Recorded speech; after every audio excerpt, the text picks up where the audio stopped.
sure Einstein would agree with that. Yes. And all the 4 founders from way back when that knew about energy then. It's funny that it's taken so long to come around, because just back to Sarah and I, we've known each other for quite some time, at least a decade. Yeah. I'm not sure, maybe more. And it's been challenging because the energy world hasn't been out there. Like, we started doing Reiki and energy like 30 years ago, like a long time ago, just for ourselves, and weaving it into our lives back then. And it's taken till now. Now it's exploding, but it's still an issue. It still is. And it's not to say that it's an issue, Mm-hmm. because that just puts more challenge back into Right, the right. problem we're trying yeah. to solve, Exactly. right? I know, yeah. It's that moment where we don't have to be so afraid to be ourselves. There it is. We're not getting burnt at the stake. We might be getting ostracized from our families, and Oh my that's really gosh. unfortunate. That's what happens to me too. Yes, which is unfortunate. Okay, yeah, that I happens, I think, realize to a lot of us. Yeah, I realize that even though we're all connected, and I work on a forgiveness piece with my clients, that allows them to see that, you know, they're not in charge of that other person. And as much as they want that other person to change, their job is to focus solely on themselves. And one of the things I like to say is that, you know, a spark of me lives in you and you in me. Right. And when you look out or think about the sea of faces, the only thing you are to do is send love, forgiveness, joy, bliss, kindness, gratitude, happiness, all those things that you would wish on yourself, out to that spark of you and everyone else. Nice. And then send some back inside as well. Right. Right? Back and to yourself. So even that little moment of forgiveness on all levels there is enough sometimes when you're like, I'm so angry with that person, I don't think I can forgive them. But can you forgive the piece of you that's them inside there? Ooh. Because when I hate on that person, and I know that person is also myself, since we're all one, Right. even if it's just a speck, that one cell, it's coming back at you. right? Then I'm hating on myself, and that's something that I chose not to do, which was so hard, especially coming from, you know, an experience of more than once of violent partner assault in the past. And so, you know, I've had a lot of challenge to get around that. Yes. Oh my goodness. And I've found, speaking with several women now, and we're all really moving into being our authentic selves at this point in our lives, and without meaning to, we all tend to be around the same age group, generation, that I'm connecting with. I think it's just naturally happening. And a lot of us are in this work, this energy work, and putting that out there, and soul, what did you call it when you break it? So like that inner child shell, we're cracking that open to uncover that soul self again. Soul self. Yeah. So a soul self healing. So that was just one actually tip that you just gave us, was that emotional release one. And I guess there must be so many, and this is something Sarah is probably put in her group. What was the Mystery Magic group? Tell us about that. So Vibrant Living Institute has been around for a while now. That's been my brand. I, of course, ebbed and flowed through momhood and working. I currently find myself some of the time at St. Anne's Spa, which has been a nice place to work, to move through a lot of people and to see and experience, you know, the challenges that at least those people coming through the spa there are experiencing, and I can take that out to my clients. Very good. Yeah. So with Vibrant Living Institute, my focus in the last year here has been to really come together and put together a modern mystery school. Ooh. Modern mystery magical school, magical mystery school. Cool. So my whole thing is about mastering the art of you through Vibrant Living Institute. Mm-hmm. I don't know about you, but I want my time back. And I would like and love to see clients one-on-one. Moving into more of a group format really is where things are at, just from a perspective of how are you going to actually succeed in the current state of affairs that we find ourselves in today. And so wanting to reach out to more and more women, this is the way to do it, Absolutely. right? In a group format. And a group format, like membership format type of thing.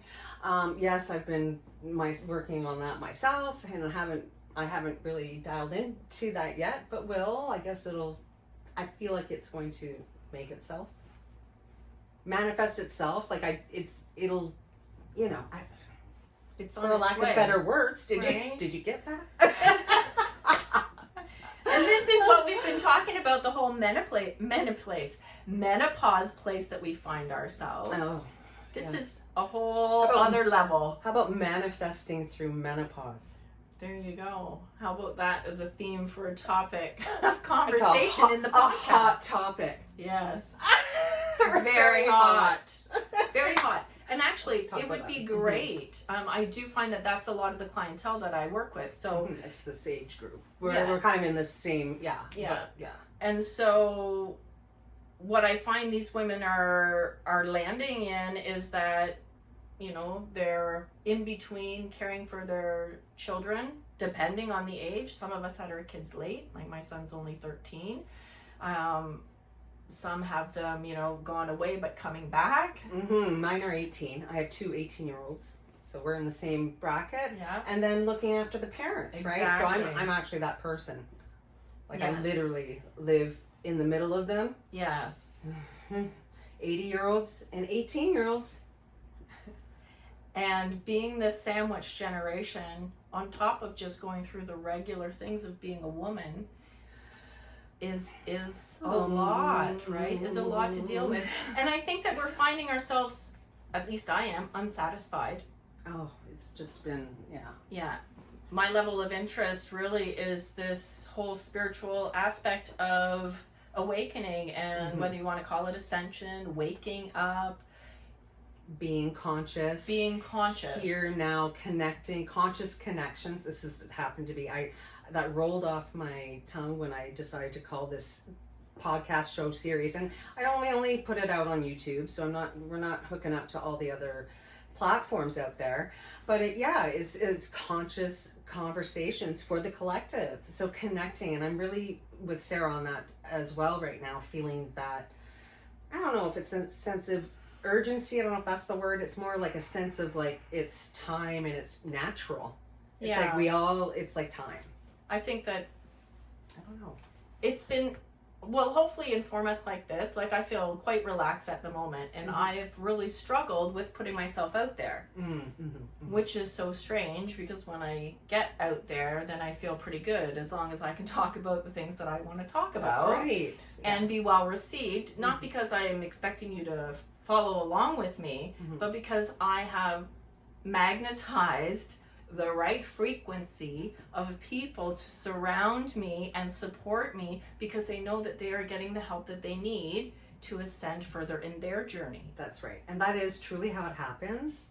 I know it seems, I think for people listening out there, or if it's new to you, like this whole manifestation woo-woo, like whatever, it's so real and popular, and it's mainstream now, that it's so interesting, because I've told a few people I've started this channel 12 years ago. Yes, right? She knows. Yeah. And I never did anything with it.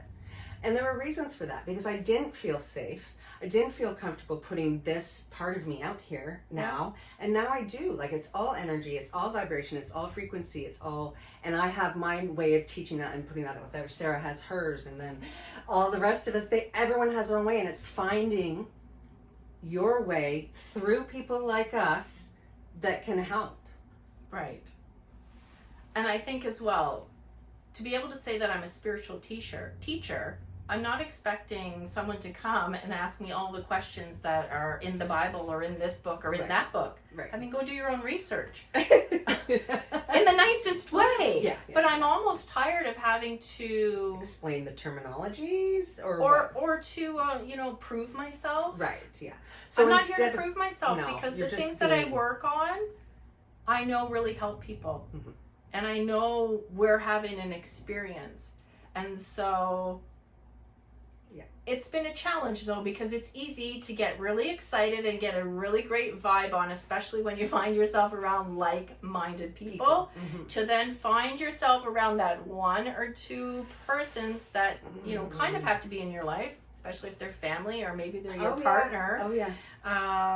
Or your children. It comes from All of everywhere, or them. in the workplace. I live right? in the middle of them right now. Right?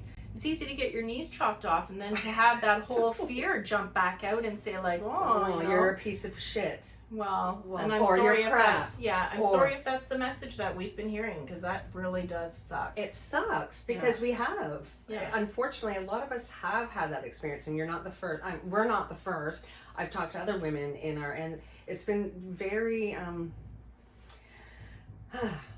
interesting, just getting to the place of being able to be ourselves. Fully, Right. truly, 100% authentic. Working on And those not things giving like a boundaries. shit, whatever, not giving a crap. I'm swearing in this interview.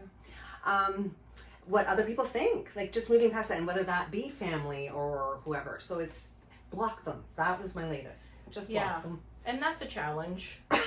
That's a challenge. In real life, you can't block them in real life. I have to eat dinner with mine every night. Yeah. There's no blocking them on Facebook. But And, you know what I'm saying. yeah. If you can, if you have the opportunity to be able to just, you know, or in person, keep it minimal, like, and don't discuss, like, I don't discuss anything that I'm doing with any of my family. And I think about my parents' lives, and you know, my mother has Alzheimer's. She's well in on her mission through that. And we still have her at home. Oh, nice. And I was there as a care support person. Dad's doing majority of the care. We finally, since I left, under not so great circumstances, which is unfortunate. But it's easy to see how draining that is on the whole family. Oh, yes. And to understand what should be put in place. I mean, that is something that I help my clients with as well, is to keep them open and curious about this not having to be their life of going down the drain with their parents. I know. And it's a serious thing. That generation is Man, really they not can well, and they're really not well. bring you down. I'm sorry. They're really, you know, they find themselves, Yeah. having listened to the, you know, fat's good, fat's bad, eggs are good, Oh, eggs are bad.